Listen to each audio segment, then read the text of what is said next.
तो दोस्तों आज हम फिर से आपके लिए लेकर आए हैं देश दुनिया की तमाम ताजा बड़ी खबरें। सबसे पहली बड़ी खबर में आपको बताएंगे दोस्तों कि अंतर्राष्ट्रीय कोर्ट से इजराइल के प्रधानमंत्री नेतन्याहू को लगा झटका। गाजा पट्टी पर हमला करने के आरोप में अंतर्राष्ट्रीय कोर्ट ने नेतन्याहू के खिलाफ अरेस्ट वारंट किया जारी। कभी भी गिरफ्तार हो सकता है इजराइल का प्रधानमंत्री। कई देशों से इजराइल ने मांगी है मदद, नेतन्याहू के छूटे पसीने। कैराना में मुस्लिम मतदाताओं के साथ अभद्रता कर रही उत्तर प्रदेश पुलिस, मुसलमानों को नहीं डालने दे रही है वोट, समाजवादी पार्टी ने लगाया गंभीर आरोप। लोकसभा चुनाव के बीच प्रधानमंत्री मोदी की तारीफ करना यूट्यूबर को पड़ा भारी, लोगों ने दौड़ा दौड़ा कर पीटा, लगवाए पाकिस्तान जिंदाबाद के नारे। इजराइल के हमले से नाराज हुआ ईरान, इजराइल पर परमाणु हमले की कर रहा तैयारी, इजराइल होगा दुनिया के नक्शे से खत्म। मणिपुर में हिंसा से नाराज कुकी समुदाय ने चुनाव का किया बहिष्कार, तोड़ दी ईवीएम, मोदी सरकार के खिलाफ किया जबरदस्त प्रदर्शन। मुजफ्फरनगर लोकसभा सीट पर हार को देखते हुए बीजेपी प्रत्याशी संजीव बालियान का विवादित बयान आया सामने। बोले ईद मने ना मने लेकिन मंदिर में घंटा जरूर बजेगा। तो दोस्तों सभी खबरों को आपको एक एक कर बताने वाले हैं। वीडियो को लाइक कर चैनल को सब्सक्राइब कर दें। इसी बीच पर तो दोस्तों अगली खबर की ओर तो गाजा पट्टी पर हमला करने वाले इजराइल के प्रधानमंत्री के खिलाफ अंतर्राष्ट्रीय कोर्ट से अरेस्ट वारंट होगा जारी, नेतन्याहू होंगे गिरफ्तार। दोस्तों आपको बता दें कि ईरान के हमले के बाद इजराइल के सामने एक और मुसीबत खड़ी हो गई है। इजराइल के प्रधानमंत्री नेतन्याहू के खिलाफ अरेस्ट वारंट जारी होने वाला है। दरअसल आपको बता दें कि साउथ अफ्रीका ने इजराइल के प्रधानमंत्री नेतन्याहू के खिलाफ केस अंतर्राष्ट्रीय कोर्ट में दर्ज किया था और गाजा पट्टी पर हमले के लिए इसको जिम्मेदार ठहराया था। इसी मामले पर सुनवाई करते हुए अब अंतर्राष्ट्रीय कोर्ट नेतन्याहू के खिलाफ कभी भी अरेस्ट वारंट जारी कर सकता है, जिसके बाद नेतन्याहू को गिरफ्तार किया जा सकता है। वहीं आपको बता दें कि अंतर्राष्ट्रीय कोर्ट के गिरफ्तारी वारंट से पहले इजराइल के प्रधानमंत्री नेतन्याहू ने ब्रिटेन और जर्मनी के विदेश मंत्रियों से मुलाकात की है और इस दौरान उन्होंने कोर्ट के मामले में मदद मांगी है। नेतन्याहू और इजराइल के सरकार के कुछ और वरिष्ठ लोग के खिलाफ अरेस्ट वारंट अंतर्राष्ट्रीय कोर्ट से जारी होने वाला है, जिसके बाद नेतन्याहू के होश उड़ गए और इसको कभी भी गिरफ्तार किया जा सकता है। इसी बीच पर तो दोस्तों अगली खबर की ओर तो कैराना में मुस्लिम मतदाताओं के साथ अभद्रता कर रही उत्तर प्रदेश पुलिस नहीं डालने दे रही है वोट, समाजवादी पार्टी ने लगाया आरोप। दोस्तों आपको बता दें कि समाजवादी पार्टी ने कैराना लोकसभा सीट पर हो रहे मतदान के दौरान पुलिस प्रशासन पर गंभीर आरोप लगाए हैं। समाजवादी पार्टी की तरफ से सोशल मीडिया प्लेटफॉर्म ट्विटर पर एक वीडियो शेयर कर आरोप लगाया गया है कि कैराना लोकसभा क्षेत्र के शामली में बूथ संख्या 447 पर पुलिस मुस्लिम मतदाताओं के साथ अभद्रता कर रही है। इतना ही नहीं, उनको मतदान करने से भी रोक रही है। दरअसल आपको बता दें कि सपा द्वारा जारी वीडियो में देखा जा सकता है कि महिला पुलिसकर्मी बुर्का नसी मुस्लिम महिलाओं को वोट नहीं डालने दे रही है और चेकिंग के नाम पर उनको वापस घर भेज रही है। वहीं आपको बता दें कि इसी मामले को लेकर समाजवादी पार्टी ने आरोप लगाया है कि कैराना लोकसभा सीट हम जीत रहे हैं, इसीलिए पुलिस मुस्लिम मतदाताओं को वोट नहीं डालने दे रही है। तो किस तरह से मुसलमानों के साथ अन्याय उत्तर प्रदेश में किया जा रहा है और उनके वोट तलक नहीं डालने दिए जा रहे हैं, आपकी क्या राय इस खबर में हमें कॉमेंट में जरूर बताएं। इसी बीच पर तो दोस्तों अगली खबर की ओर तो प्रधानमंत्री मोदी की तारीफ में गाना गाना यूट्यूबर को पड़ा भारी, लोगों ने दौड़ा दौड़ा कर पीटा, छुड़ा दिए पसीने। दोस्तों आपको बता दें कि सूरत में प्रधानमंत्री मोदी की तारीफ में गाना गाना एक यूट्यूबर को भारी पड़ गया। लोगों ने यूट्यूबर की जमकर पिटाई कर दी और यूट्यूबर से पाकिस्तान जिंदाबाद के नारे लगवाए। वहीं आपको बता दें कि यूट्यूबर की जमकर पिटाई के बाद यूट्यूबर ने इन लोगों के खिलाफ केस दर्ज करवाया है और आरोप लगाया है कि इन लोगों ने जबरदस्ती प्रधानमंत्री मोदी की तारीफ करने पर उनको पीटा है। दरअसल आपको बता दें कि यह घटना एक सरकारी गेस्ट हाउस की है। यहीं पर यह व्यक्ति जो है प्रधानमंत्री मोदी की तारीफ में गाना गा रहा था और प्रधानमंत्री मोदी की तारीफ में गाना गाना इस यूट्यूबर को भारी पड़ गया और इसकी जमकर कुटाई हो गई। इसी बीच पर तो दोस्तों अगली खबर की ओर तो इजराइल पर हमले से बौखलाया ईरान, इजराइल पर परमाणु हमले की कर रहा तैयारी। दोस्तों आपको बता दें कि इजराइल ने ईरान से कुछ दिन पुराना हिसाब किताब बराबर करने के लिए एयर स्ट्राइक की है। ईरान के एयरपोर्ट पर तेज धमाके हुए हैं। इजराइल के मिसाइल हमले से ईरान अब नाराज हो गया है, उसने परमाणु हमले की तैयारी शुरू कर दी है। अमेरिका के शीर्ष अधिकारियों के हवाले से ईरान की फारस न्यूज एजेंसी ने अपनी रिपोर्ट में इजराइल के हमले की जानकारी दी है। फारस न्यूज एजेंसी ने दावा किया है कि ईरान के शहर इस्फहान के एयरपोर्ट में धमाके की आवाज़ सुनाई गई है। हालांकि विस्फोट की वजह का अभी तक खुलासा नहीं हुआ है।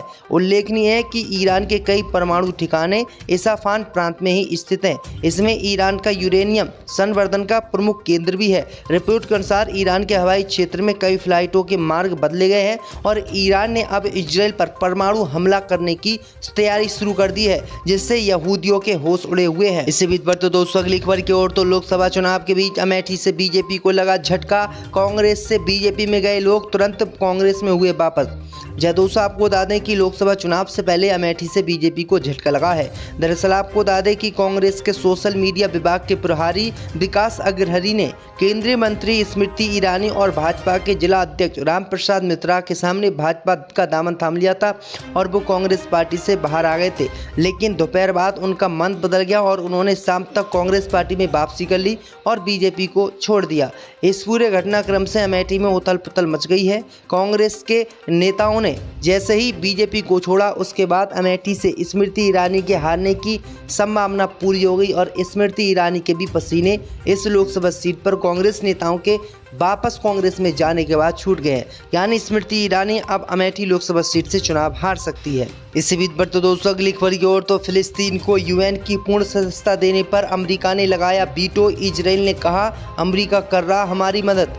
दोस्तों आपको बता दें कि फिलिस्तीन को संयुक्त राष्ट्र की पूर्ण सदस्यता प्रदान करने वाले प्रस्ताव के खिलाफ संयुक्त राष्ट्र सुरक्षा परिषद में अमेरिका ने अपना वीटो कर दिया है और इन सभी मुस्लिम देशों का खेल बिगाड़ दिया है। इससे फिलिस्तीन को संयुक्त राष्ट्र का स्थायी सदस्य बनने से वंचित रह गया है। इस प्रस्ताव के खिलाफ अमेरिका की ओर से वीटो पावर करने की इजराइल ने सराहना की है और अमेरिका की जमकर तारीफ की है। वहीं फिलिस्तीन ने इसे अनुचित और अनैतिक करार देते हुए इसकी आलोचना की है और कहा है कि अमेरिका एक तरफ इजराइल का साथ दे रहा है और दूसरी तरफ हमको बेवकूफ़ बना रहा है। फिलिस्तीन के राष्ट्रपति ने कहा कि इजराइल और अमेरिका दोनों ही एक ही देश हैं और ये दोनों का विश्वास नहीं किया जा सकता। वहीं आपको बता दें कि फिलिस्तीन ने अमेरिका के वीटो किए जाने पर नाराज़गी जताई है और अमेरिका को दोषी बताया है और कहा है कि अमेरिका की वजह से ही गाजा पट्टी और फिलिस्तीन को बर्बाद इजराइल कर रहा है। इसी बीच पर तो दोस्तों अगली खबर की ओर तो मणिपुर में पोलिंग बूथ पर लोगों ने तोड़ी ईवीएम। बीजेपी के खिलाफ जमकर किया प्रदर्शन। दोस्तों आपको बता दें कि लोकसभा चुनाव के पहले चरण में हो रहे मतदान के बीच मणिपुर के इम्फाल में बीजेपी को बड़ा झटका लगा है। इम्फाल में हिंसा को लेकर 31 गोमखा जोन में कुछ महिला और लोगों ने बीजेपी के खिलाफ प्रदर्शन करते हुए ईवीएम तोड़ दी है और मतदान नहीं किया है। वहीं आपको बता दें कि लोगों ने कहा है कि पिछले 6-7 महीने से यहां पर खुलेआम हिंसा हो रही है और मोदी सरकार हिंसा रोकने में नाकाम रही है। यहां पर महिलाओं को नंगा घुमाया जा रहा है और लोगों को मारा जा रहा है, लेकिन मोदी सरकार हाथ पर हाथ धरे बैठी हुई है। इसी बात से नाराज होते हुए मणिपुर के कुकी समुदाय ने बीजेपी के खिलाफ प्रदर्शन किया और जो ईवीएम वोटिंग के लिए लाई गई थी उन ईवीएम को तोड़ दिया। तो ये बड़ी अपडेट आ रही दोस्तों कि देश में किस तरह से मणिपुर में बीजेपी के लिए इस चुनाव प्रचार बीजेपी के लिए मणिपुर में बड़ा झटका लगा है और यहाँ पर लोगों ने ईवीएम का विरोध किया है। इसी बीच पर तो दोस्तों अगली खबर की ओर तो चुनाव से पहले हार के डर से बीजेपी प्रत्याशी संजीव बालियान का विवादित बयान। बोले ईद मने ना मने लेकिन मंदिरों में घंटा जरूर बजेगा।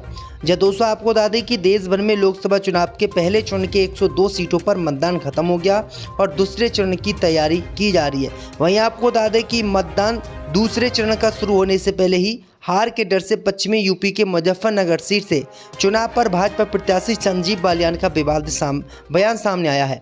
उन्होंने भारत समाचार से बातचीत करते हुए कहा कि देश में ईद मने ना मने लेकिन देश भर में घंटा मंदिरों में जरूर बजेगा। दरअसल आपको बता दें कि मुजफ्फरनगर लोकसभा सीट से इस बार संजीव बालियान भी चुनाव हारते हुए दिखाई दे रहे हैं और यहाँ पर सपा जीत रही है और इसीलिए मुजफ्फरनगर सीट पर हिंदू मुस्लिम की लड़ाई करवाकर मुजफ्फरनगर लोकसभा सीट संजीव बालियान जीतना चाहते हैं और इसीलिए उन्होंने विवादित बयान दिया है। तो किस तरह से चुनाव जीतने के लिए हिंदू मुस्लिम की राजनीति भाजपा ने शुरू कर दी है। इसी बीच पर तो दोस्तों अगली खबर की ओर तो मणिपुर में पोलिंग बूथ पर लोगों ने तोड़ी ईवीएम। बीजेपी के खिलाफ जमकर किया प्रदर्शन। दोस्तों आपको बता दें कि लोकसभा चुनाव के पहले चरण में हो रहे मतदान के बीच मणिपुर के इम्फाल में बीजेपी को बड़ा झटका लगा है।